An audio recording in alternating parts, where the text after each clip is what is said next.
All right, I'm here with Nico, who recently got acquired for about $250,000. Nico, how you doing today? Hey, I'm doing good. Thanks. Awesome. Well, thanks so much for joining me. For those that are listening that may not know you, do you want to give a brief introduction of yourself? Yeah, just sorry to interrupt, but I think you said $4 million. Uh, No, I said quarter million. oh, okay. Okay, so Okay. to clarify, Nico had a company acquired for $200,000, not $4 million. Just to put an asterisk on that one. Okay, sorry. My bad. Yeah, so I'm Nico. I make online apps. I never know what to say when I introduce myself. So I guess that just I'm Nico. I make apps and I sold one for 200,000 a couple of weeks ago. I know that can be tricky because you're always building stuff. This is your second acquisition, isn't it? Yeah, that's correct. What was the first acquisition again? It was Make Logo AI for 65,000. So I think that was like a bit over a year ago. So it's like 1 year and a few months ago. It's like AI logo stuff. So yeah, that was my first exit. That I remember I loved hearing about that story because I think you told me the amount that you exited for was 10 years living in Bali or something like that. Is Yeah, that true? yeah, maybe not 10 years, but I mean, yeah, yeah, some 5 years easily. 10 years might be a bit of a stretch, but 5 years easily, yeah. Awesome. All right, let's dive into talk notes. I remember the last time we talked, I don't know if you remember this, but it was at night or something like this, and you needed help, some advice or something like that, and we hopped on a Zoom call, and you were on a beach Yeah, in Bali yeah, or something like yeah. that. Yeah, I remember. Okay, great. All right, talk notes. Tell me about why did you build it? What does it do? Let's start there. Yeah. So there isn't like a big story with the idea. It's just I was looking for like ideas I could grow with paid advertising because that's a channel I know I have experience with. And just one day I was trying to transcribe something with like Google Docs. They have like a transcription button, but it was like really bad. And I was like, oh, maybe I can just make an app from that because I'm pretty sure I'm not the one who is the only one who is lazy about writing stuff. So I know there was some API to do that, with AI and stuff like that. So I was like, okay, I will just make a prototype and see how it goes. Nice. So you built the application and you released it. How did you get the initial customers for talk notes? So I spent like a few hours like listing the app on directories. So there's all those directories where you can add new startups and stuff like that. So individually, they don't bring like lots of traffic, but if you have lots of them, then you start to get like a little bit of traffic going. I posted on Twitter, but I think from what I remember, most of the traffic was coming from those directories plus some newsletter that like they probably do like a top 10 tools of the week or something like that from those directories. And, it kind of like catch up with that. And I got listed in some newsletter. And yeah, so it was a mix of directories, some newsletters, a little bit of Twitter, but that wasn't the main thing. And I think I made like $700 in a few days. So it's like, it's not much, but it's just I was just starting out. So like, okay, that's probably like, it's like it smells good. Like it's worth Uh, yeah, investigating a bit further. you got validation quickly. Yeah. Yeah, Is yeah, there yeah. anything that you do? So this is, I'm guessing like your fourth or fifth product that you built? Oh no, that was I think the Let's no, 17th. how many have you actually gotten customers for? Four, five, six? Oh, yeah, okay, got customers for that would be, yeah, probably something like that. I don't have the exact number, but yep, around that. Is there anything that you've learned at this point? So when you release something new, like mistakes that you avoid in the past or shortcuts that you take, or you know what I'm saying? Like, okay, you list on a Yeah. directory. It's really smart to get initial users, feedback quickly on the product. Is there anything that you look at from the marketing side or how you get ideas or what have you like narrowed down that really seems to work for you? So that's hard because it really depends on the project. I think for some project, directories would not work. But I would say, like to validate at least, I'm looking for quick traction. Like if there is no feedback, like if I get so at least a little bit of traffic and I get no feedback, then this is feedback by itself. It's like people are not that interested. So I would say I'm looking for a reaction, like from people saying, I don't know, saying something, they like it, they try it, they if there is like a demo or something, they play with the demo. I like for directories, at least when I started, I had like a free version. So what I was looking for is sure sales, but first, like, okay, do people actually use the app? Because if they don't use the app, then it's pointless to try to optimize for like sales and stuff like that to make a nice funnel if they just don't even use the free app. So I would say this minimum viable like feedback sort of, or like anything that say, okay, people are at least somewhat interested by that. But again, it's not an exact science. It really depends on the project. So it's hard to really nail it down and have a process for that. And I think that's why lots of people have trouble when they start, don't know what to do because it's just about trying lots of things. Like maybe try like cold outreach. I have some project who got like some answers with cold outreach, but other not. So yeah, it's hard to really nail it down. Yeah, I would agree with that. Is when you're going from like nothing to getting those initial customers, it's kind of like an experiment. Like there's no exact playbook on what's gonna Yeah. work. And so depending on the customer, you got to try a bunch of different things. For one customer, cold email might work or even cold calling. And then if it's a different type of customer, maybe directories work or something like that. So I agree with you there. Okay, next question. So you created 17 different projects. Is there any like big learnings there for the things that didn't work? Uh, I would say most of the ones that didn't work are what I thought would be a good idea, but I didn't base my intuition to like actual either I have the problem myself or I saw other people having the problem. Like it's really, oh, I have this idea, I'm going to do that. I think all the project I've made using this concept failed in a way or another. Um, like for this one, I had the problem myself. I was like, okay, I tried to transcribe this and it didn't work well. So there is like I had the need already. But for others, it's just, oh, that's a cool idea. And I didn't actually experience the problem myself. So I would say this would be the main thing. If I don't either see people complaining about that or experience the problem myself, it's probably not a good sign. Yeah, I think there's a good quote there. Fall in love with the problem, not the solution, which is kind of like you're solving a problem for customers, but how you do it, don't fall in love with that part. I think a lot of entrepreneurs Yeah. get stuck there where Yeah. they have an idea on how to solve a problem, they build it a certain way, and they just can't get away from that. So that makes a lot of sense. Okay, let's get back to thanks for answering all those. And congrats on building so many successful projects. Okay, we got talk notes. You launched it, you started to find customers, people are paying for it. What made you decide to sell the product? Uh, so I decided to sell because I got like somewhat of a burnout. I think so. I'm not a great developer, so I just ship straight to production. Like I don't test my code. I don't do, I don't Nice. have like fancy pipeline. So it's just okay, YOLO. I'm just going to push to prod. And it works. Like I got lots of like speed sort of, but there is this one time where it was not a good idea and I shipped a bug to production. So I went to bed and I did it before going to bed. So I went to bed and the next morning I wake up, I have like 50 emails in my inbox. I see the sales down 70%. I'm like, oh, Oh damn. Now no. what, what happened? Uh, And so I fixed the bug, like, but it took me like 2 days, like doing that nonstop, people complaining. And I really hate doing customer support, like, especially when people complain. So I was like completely KO after that. And actually, I had a hard time coming back to work. So I was like, okay, I know I need to take a break, but like a long one. And I actually don't know if I will be ever able to work on this app again. So either I hire someone or I sell. And hiring would be like another headache, like finding the right person, just a bunch of complicated stuff. So I just didn't want it to deal with that. So selling was only the like real option.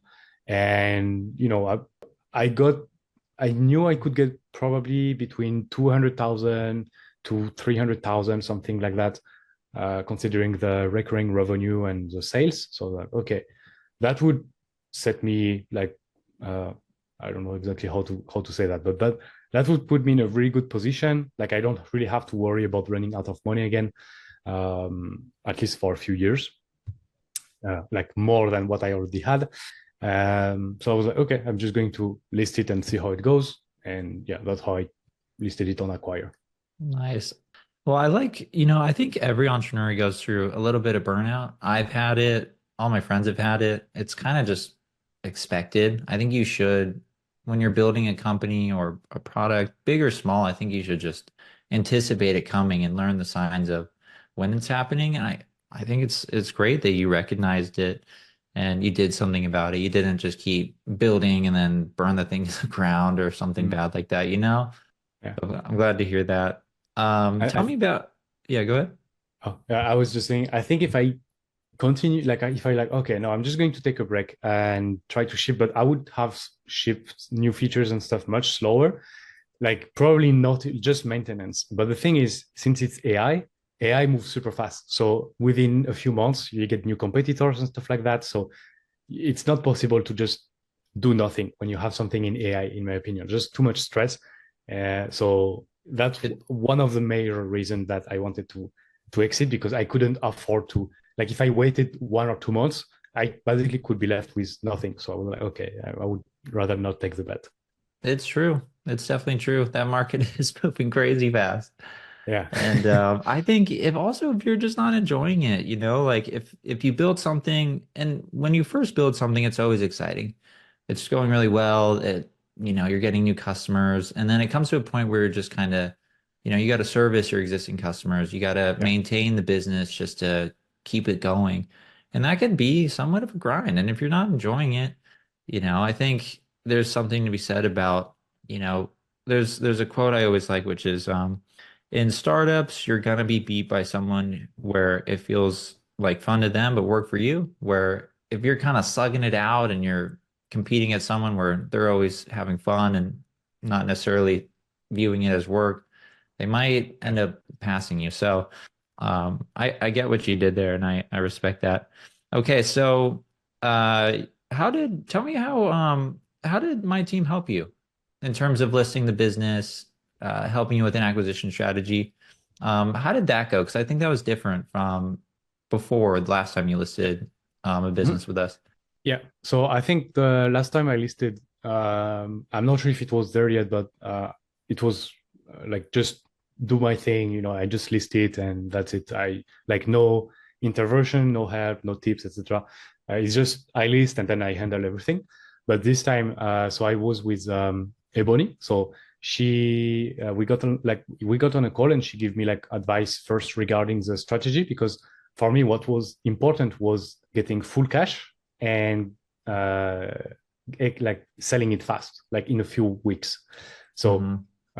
we talked about that. She told me like the best way basically would be to maybe like lower the price because realistically, selling for like 300,000, 400,000, like full cash, like which means like no equity or pay over time, like really just cash and in the next few weeks, that's going to be really hard because like it's a good amount for a buyer. So like not everyone can afford that, and especially cash. So I decided to like lower the price to 200,000 and to like accept bids from buyer. That way I can gradually increase the price. And so that was a strategy to lower the price, get bids and stuff like that, and see where like how far I could push it potentially and getting different kind of offer because even if maybe I could have like cash offers with some like overtime etc. So it's just better to get more buyers and make them compete with each other versus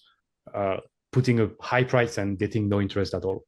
Yeah, that's absolutely correct. It's kind of a misconception too, is, price high, and that's how you're gonna get the highest final price for your business. Because what you want to do is you want to draw in as many buyers as possible with a fair price. And what that does is that eventually leads to ideally more offers. And then when you have more offers, you can negotiate on valuation or terms, like what you did, which is all cash on closing, which is probably the best terms you get. So Yeah. good job there.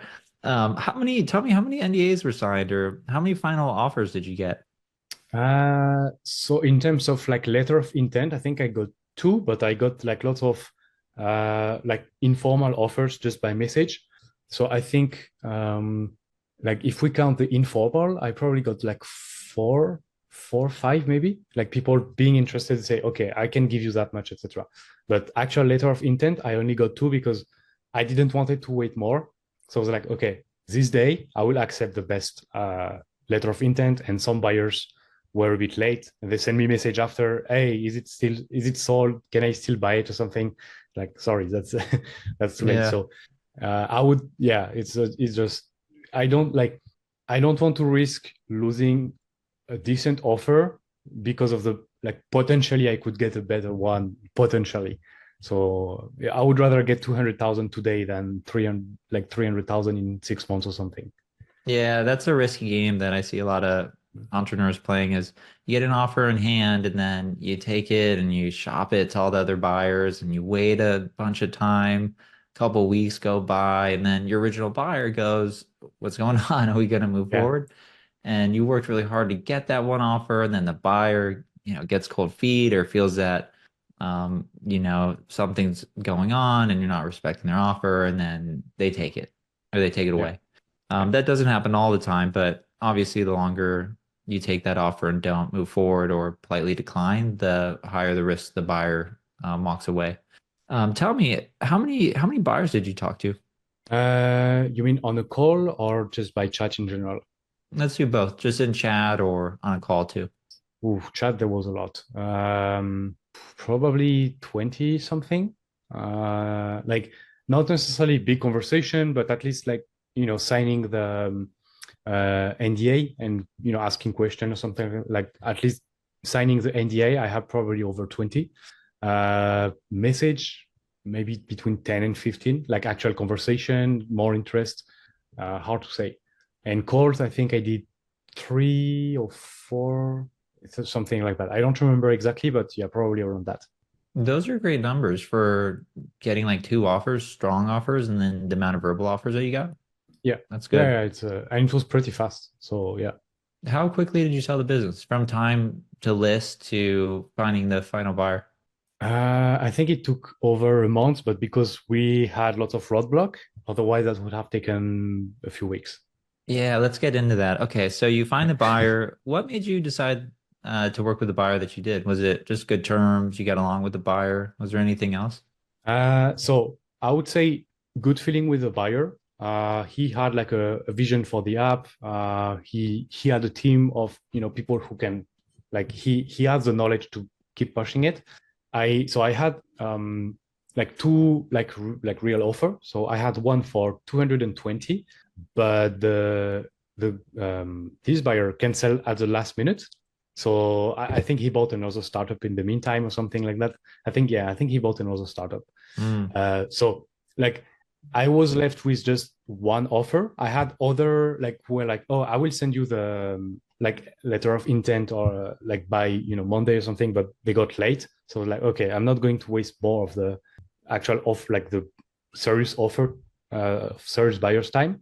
I will just accept this one, and like too bad for them. Even if it was like I don't want to risk it for $10,000 more or something like that. So I just accepted it. Even if they gave me higher number, it was still not an actual offer. So I was like, okay, I will just go with this buyer. Good feeling. I don't think he will like do some shady stuff.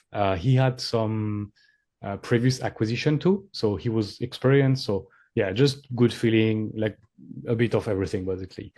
That's smart. I heard previous acquisition experience, and that's huge. That can make things so much easier because they know due diligence. They'll respect your time, generally won't waste it because they won't move forward if they aren't serious about acquiring the business. So I'm glad to hear that that worked out. All right, let's move let's move into the not so fun part. So you go through due diligence, you get to escrow. What happened?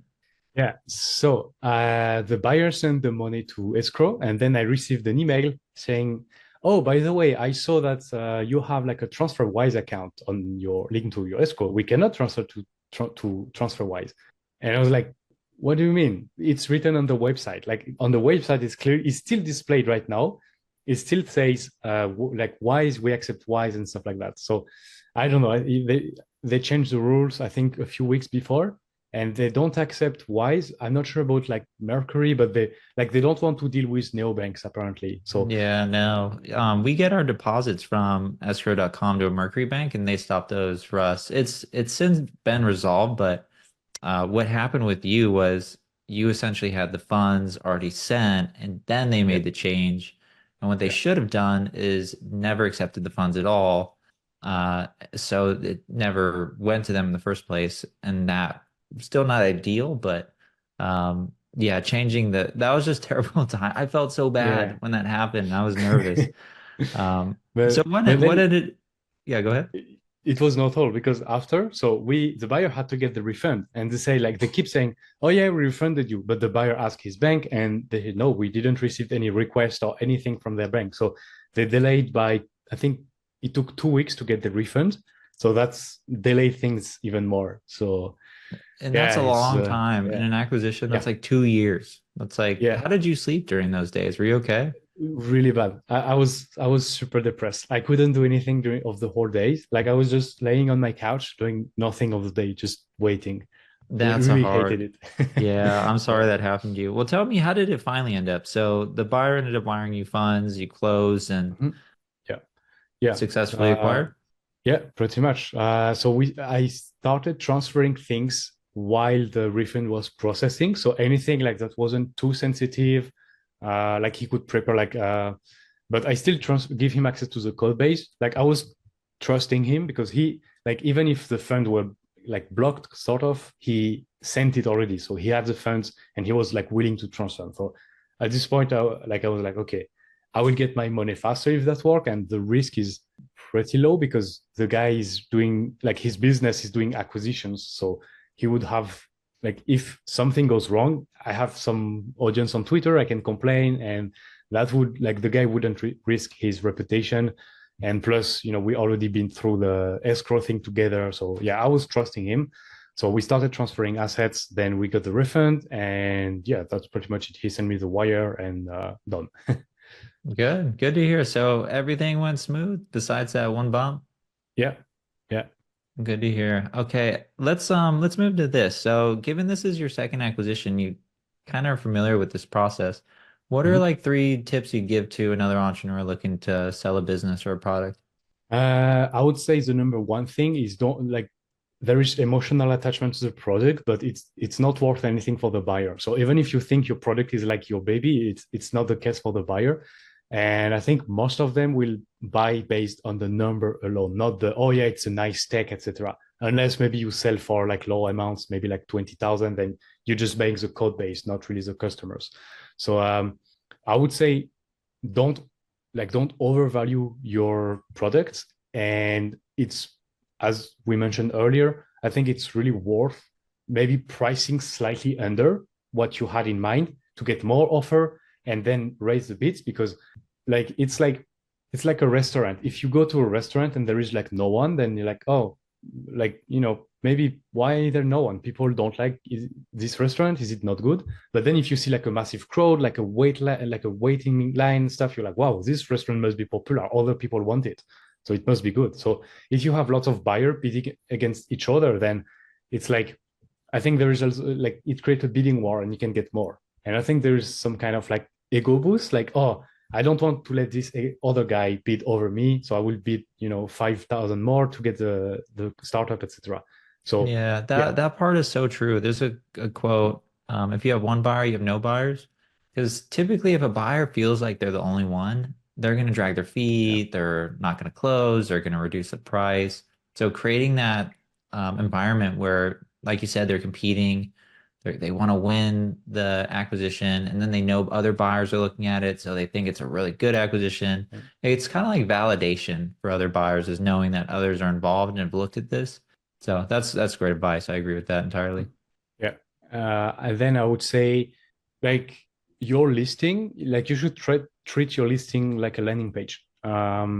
So put the really catchy stuff at the top. Like make sure this is okay. This is like, why you should keep reading this listing, and then you tell them a bit more, a bit more. That's how I made my listing. I don't know if you can like make it available for people as an example or something, but I think it was pretty well done. And I mean, it worked. I sold it, so I guess it was. But I really thought about it like that. First, have like the most important stuff, like this is what you get, and then the more details. Once they are hooked, it's like, okay, now I want to learn more. But first, catching people attention why you're not wasting your time reading this listing. And the more they read the listing, the more likely they will continue reading because they're already in. Yeah, I agree with that because you get that first impression from a buyer. You need to make the listing enticing so they want to learn more, so they sign the NDA because there's a lot of other businesses being sold, so you need to stand out amongst them as well. So that's also really, really good advice. Well, that's all I got, Nico. Thanks so much for sharing your story and huge congrats on just all your success. And I hope you continue building products and continue selling them and just continue inspiring others. Yeah, thanks.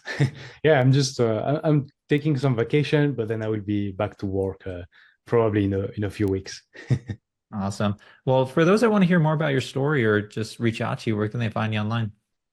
So I have Twitter, Nico Jeannen. I think you can put the link. I'll put it in the show I notes. have I have my own my blog where I write everything I do, jeannen.com, and I also have a YouTube channel since a few months ago that I started where I talk about amongst other the acquisition stories. Awesome. That YouTube channel is great. Those videos are Yeah. super high quality, so I'll be watching that, Nico. All right, man. I'm Yeah. rooting for you. Yeah, thanks. See ya. Bye. Bye.